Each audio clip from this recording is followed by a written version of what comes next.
அனைவருக்கும் வணக்கம். ஊர் ரெண்டு பட்டா கூத்தாடிக்க கொண்டாட்டம். இது தமிழகத்தினுடைய ஒரு அருமையான ஃபார்முலா. சினிமா, தொழில்துறை, அதே போல் அரசியல், இன்னும் என்ன மருத்துவத்துறை கூட.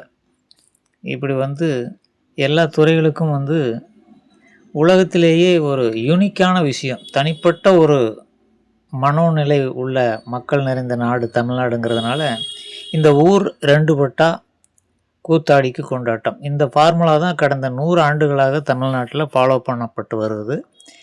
இது அடிப்படையில் மிக மிக உண்மையான விஷயம். இதை முதல்ல சரியாக அனைவரும் புரிஞ்சுக்கணும்.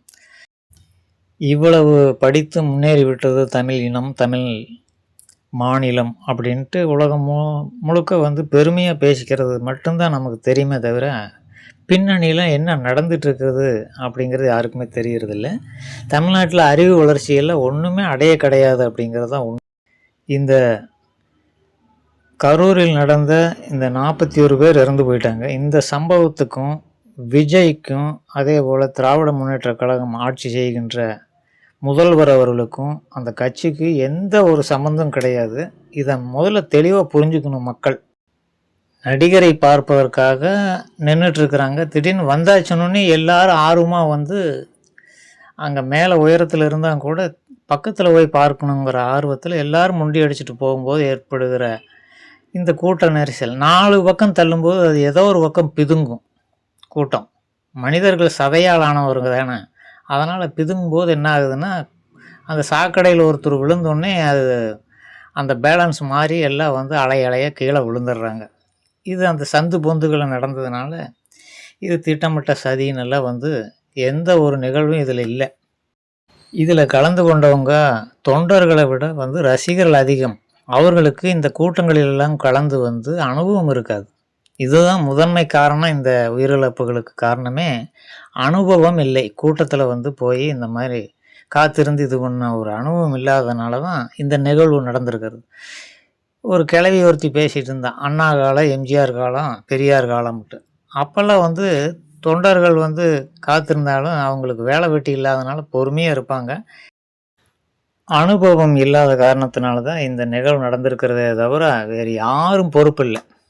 அனுபவம் இல்லாதவர்கள் ஒரு இடத்துக்கு செல்லும்போது நிகழக்கூடிய அசம்பாவிதம் தான் இது.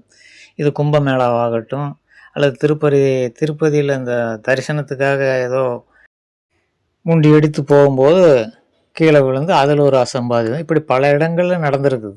ஏகப்பட்ட இடங்களில் நடந்திருக்கு. அதுபோல் அனுபவம் இல்லாத காரணத்தினால பூரா சிறு வயது குழந்தைகள் எல்லாருமே சிறு வயதானவர்கள். அதனால தான் இந்த நிகழ்வு நடந்திருக்கு. இவர்களுக்கு அந்த பக்குவம் இல்லாதனால இப்போ இந்த நிகழ்வுகளை வச்சு நம்ம ஆதாயம் தேடணும்னு போட்டு எல்லாருமே பேசிகிட்டு இருக்கிறாங்க. ஏன் யூடியூப் முதற்கொண்டு டிவி சேனல் முதற்கொண்டு இதை வேலை எடுத்து பேசுறதுக்குன்னு காரணம் இவன் ஆதாயம் தேடுவது தான். வேறு என்ன?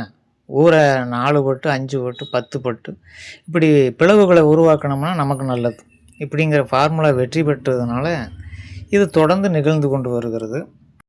2025 இருக்கக்கூடிய இளைஞர்கள், பெண்மணிகள் அனைவருமே இன்னும் மலமாடுகள் மாதிரியும் செம்மறியாட்டு கூட்டம் மாதிரி இருப்பதற்கு என்ன காரணம்னா, அப்படி ஒரு வடிவமைப்பு கட்டமைப்பு செய்யப்பட்ட நாடு தான் தமிழ்நாடு. தமிழ்நாட்டு மக்களுக்கு அடிப்படை அறிவு என்பது மூளையிலே கிடையாது. மண்டையில் எதுவுமே இல்லாத களிமண் நிறைந்த ஒரு இனம்தான் தமிழ் இனம். தமிழ்நாட்டில் வாழ்கிற எல்லா மக்களுமே டோட்டலாக என்ன பாப்புலேஷன் இருக்குது அத்தனையும் மரமண்டைகள் அப்படிங்கிறத தவிர வேறு எந்த ஒரு உண்மையும் கிடையாது. ஊர் ரெண்டு பட்டா கூத்தாடிக்கு கொண்டாட்டம் அப்படிங்கிற அந்த அற்புதமான ஃபார்முலாவை உருவாக்கியவர்கள் எம்ஜி ராமச்சந்திரனும் சிவாஜி கணேசனும் தான். இது வரலாற்று உண்மை. இவர் இருவர்களும் ஒரே தட்டத்தில் சாப்பிட்டு வளர்ந்த ஒரு அற்புதமான நண்பர்கள். இவர்களுக்குள்ள பகைமை வருவதற்கு எந்த ஒரு அடிப்படை காரணமும் கிடையாது. தொழில் போட்டி என்பதெல்லாம் அந்த காலத்தில் கிடையவே கிடையாது. ரொம்ப டீசெண்டாக நடந்த தொழில் அப்படின்னா அது சினிமா தொழிலும் கூட அவ்வளோ டீசெண்டாக நடந்தது. அதனால் தொழில் போட்டி என்பது சிவாஜி கணேசனுக்கும் எம்ஜிஆருக்கும் கிடையாது. இவர்கள் கூண்டுக்கிளி அப்படிங்கிற படத்தில் நடித்து அந்த படம் தோல்வி அடைஞ்சிருச்சு. அப்போ இருவருக்கும் சிந்திக்கிறாங்க உட்காந்து. நம்ம இணைந்து நடிப்பதை மக்கள் ஏற்றுக்கொள்ள. ஒரு உரையில் 2 கத்தி இருக்காது அப்படின்னு சொல்லுவாங்க. ஆனால் உண்மையிலுமே இவர்கள் கண்டுபிடித்தது என்னன்னா, ஒரு உரையில் 2 கத்தி மட்டும்தான் இருக்கணும், வேறொரு கத்தி உள்ள வர விடக்கூடாது அப்படிங்கிற ஒரு அடிப்படை திட்டத்தோட இவர்கள் என்ன பண்ணுறாங்க, தனித்து படங்களில் முதல்ல இருந்தது போலவே தொடர்ந்து ஹீரோக்கெலாம் நடிக்க ஆரம்பித்து மக்களை பிளவுபடுத்துகிறார்கள். அதாவது மக்களுக்கு தெரியாமல். ரசிகர்கள் மன்றம் அப்படிங்கிறது எதுக்காக தோற்றுவிக்கப்பட்டதுன்னா, எம்ஜிஆருடைய படங்களை மிக விரைவாக வசூல் சாதனையை செய்ய வேண்டும் என்பதற்காக, அதிக நாட்கள் ஓட வேண்டும் என்பதற்காக. அதே போல் சிவாஜியுடைய ரசிகர் மன்றங்கள் இந்த வேலை செய்யும்படி 2 அமைப்புகளை உருவாக்கி ஊரை 2 படுத்தினார்கள். அப்போ என்ன ஆகுன்னா, எம்ஜிஆர் படம் அதிகமாக ஓடணும்னு போட்டு எம்ஜிஆருக்குன்ற ரசிகர்களை உருவாக்கி வச்சு அந்த படங்களை ஓட விடுவது. அதே போல் சிவாஜி கணேசன் இது சினிமா துறையில் இருந்த ஒரு வியாபார தந்திரம். அவர்கள் அப்போ நடிகர்களாகத்தான் இருந்தாங்க இருவருமே. இந்த ஃபார்முலா வெற்றி அடைஞ்சதுடனே இதை கருணாநிதி சிந்திக்கிறார். எம்ஜிஆர் கட்சி தொடங்குவதற்கு முன்பே கருணாநிதியுடைய ஆட்சி காலத்தில் கருணாநிதி மீது ஏகப்பட்ட ஊழல் குற்றச்சாட்டுகள் பிறக்க ஆரம்பித்தோடனே, அடுத்த எலெக்ஷனில் கண்டிப்பாக இன்னும் அடுத்து வரப்போகிற நாட்களில் திராவிட முன்னேற்ற கழகத்திற்கு வாய்ப்பே கிடையாது என்கிறது தெளிவாக தெரியக்கூடிய ஒரு சூழ்நிலையில் மக்கள் மனநிலை படித்து பார்க்கப்பட்டு எம்ஜிஆரை உருவாக்குகிறார் கருணாநிதி. நீ கணக்கு கேளு, ஒரு கத்தி நான், இன்னொரு கத்தி நீ, வேறொரு கத்தி காங்கிரஸ், அதெல்லாம் விடக்கூடாது அப்படிங்கிற ஒரு நோக்கத்தில் இவர்கள் இருவரும் பிரிகிறார்கள். இந்த இடத்துலையும் அதே தான், ஊர் 2 பட்டா கூத்தாடிக்கு கொண்டாட்டம். அரசியல்வாதிகளும் ஒரு வகையில் கூத்தாடிகள் போல் தான் இந்த ஃபார்முலாவை எடுத்து கையாண்டாங்க.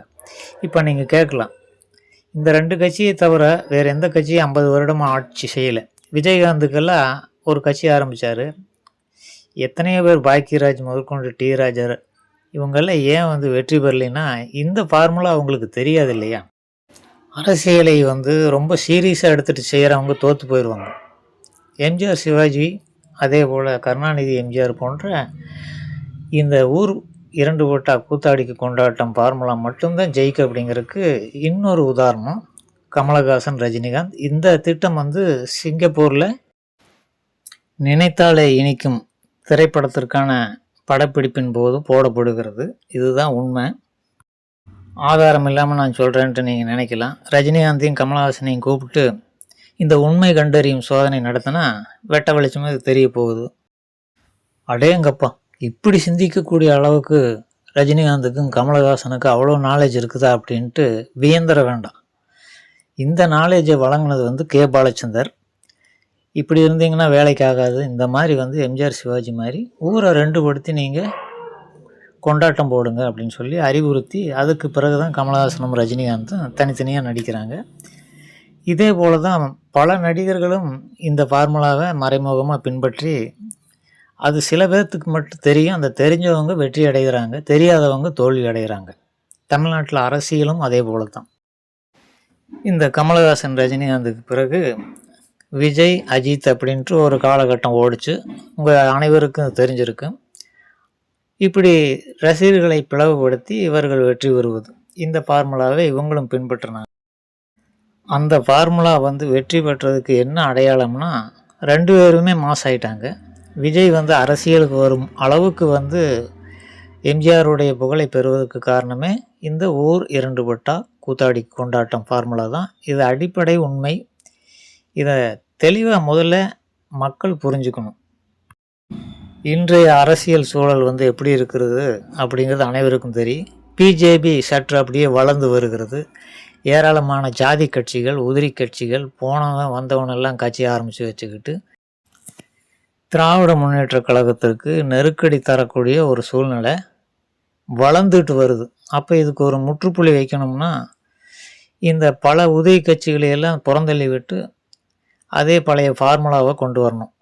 அதாவது ஊர் 2 பட்டா கூத்தாடிக்கு கொண்டாட்டம். அப்போ ஒரு மாஸ் தேவைப்படுது. ஒரு திரைப்படத்தில் 100 கோடி 200 கோடி வாங்கி கொண்டிருக்கிற ஒரு ஹீரோ டப்புன்னு அதை நிறுத்திட்டு அரசியலுக்கு வர வேண்டிய அவசியமே கிடையாது. அது எந்த ஒரு முட்டாளும் செய்ய மாட்டான். பொருளாதார அடிப்படையில் திராவிட முன்னேற்றக் கழகத்திற்கு இந்த விஜய் வாங்கக்கூடிய சம்பளம் என்பது ஒரு பிசுறு மாதிரி. இதை வந்து நீ இன்னும் 10 வருடங்கள் எவ்வளோ நடிப்பியோ அந்த பணத்தை மொத்தமாக வாங்கிக்க, நீ ஒரு கட்சி ஆரம்பி, எல்லா செலவுகளையும் ஏற்றுக்கொள்ளுகிறோம், இதை எப்படி நீ உறுதியாக சொல்கிற அப்படின்னு நீங்கள் கேட்கலாம். இதெல்லாம் வந்து உளவியல் அடிப்படையில் ஆராய்ந்தோம்னா தெளிவாக தெரிந்து போயிடும்.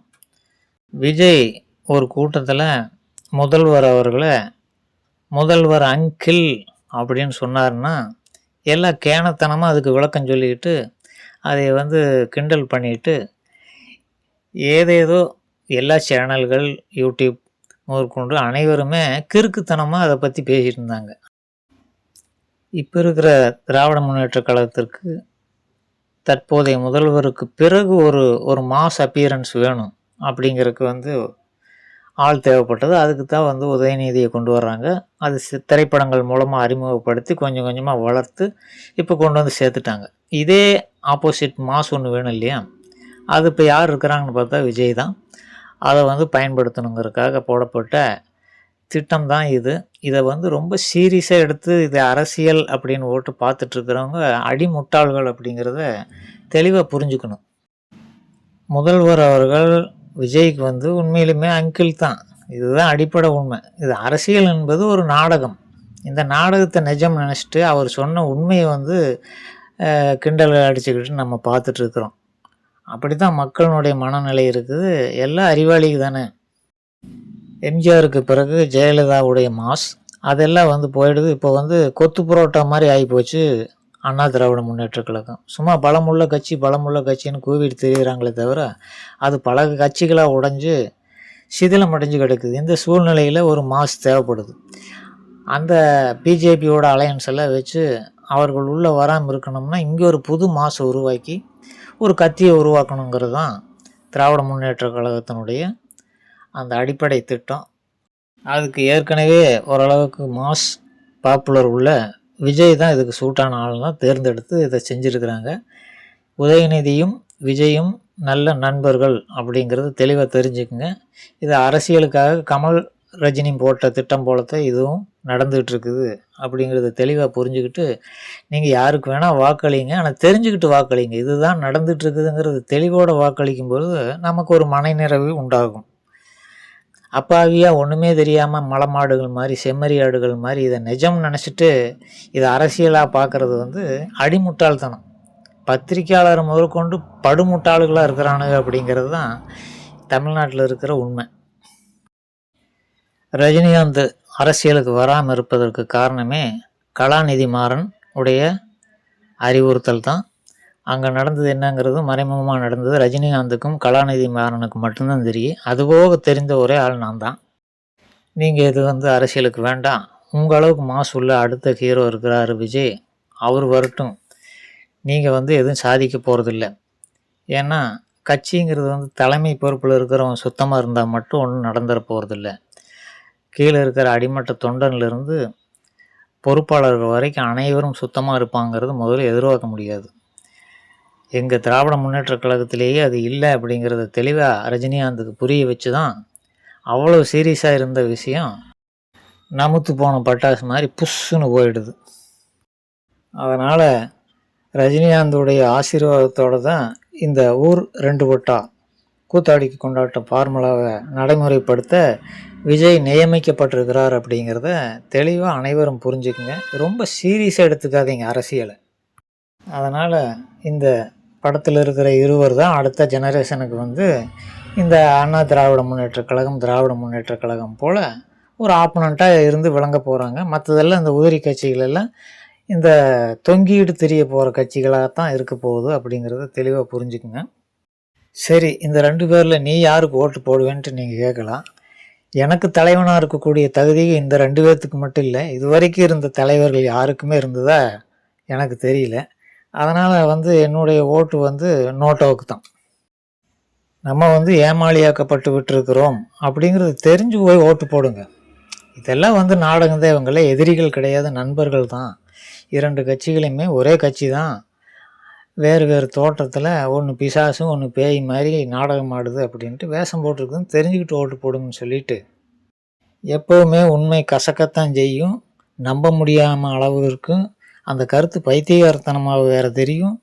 இத்தனைக்கும் அடிப்படை என்னென்னா, அந்த உண்மைங்கிறது அதுதான். ஆனால் மறைக்கப்பட்டு உலகுக்கு ஃபோக்கஸ் செய்யப்பட்டிருக்கிறதுனால இப்படி இருக்குதுன்னு புரிஞ்சுக்குங்க. நல்லது. இனி இதே போல் ஒரு நல்ல தெளிவான விஷயத்தோடு மறுபடியும் உங்களை சந்திக்கிறேன். நன்றி, வணக்கம்.